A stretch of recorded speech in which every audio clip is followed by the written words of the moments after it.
So one of my viewers asked me how to hook up one of these propane canisters to their Gas One stove. The kit I got when I purchased it came with this included propane adapter hose. And then this will actually hook into where you put in your butane.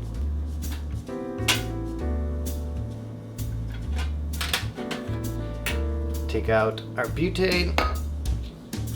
This is just a Coleman 1 pound propane tank. So this end right here just hooks into where the butane canister would go, and then it threads on. You're probably gonna need 2 hands for this.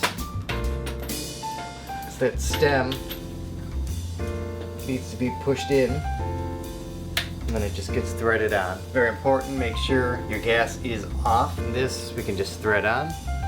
Make sure that it's seated, and close it up, and then fire it up like normal. Then to reverse the operation, it's important to unhook the propane first. I don't know if my regulator is broken, but if you unhook it down here, the gas will keep flowing. So make sure to remove the source first.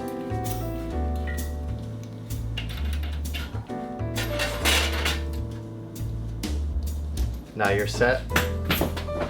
Switch back to your butane. Thanks for checking in. It's a good question, and see you in the next one. Bye.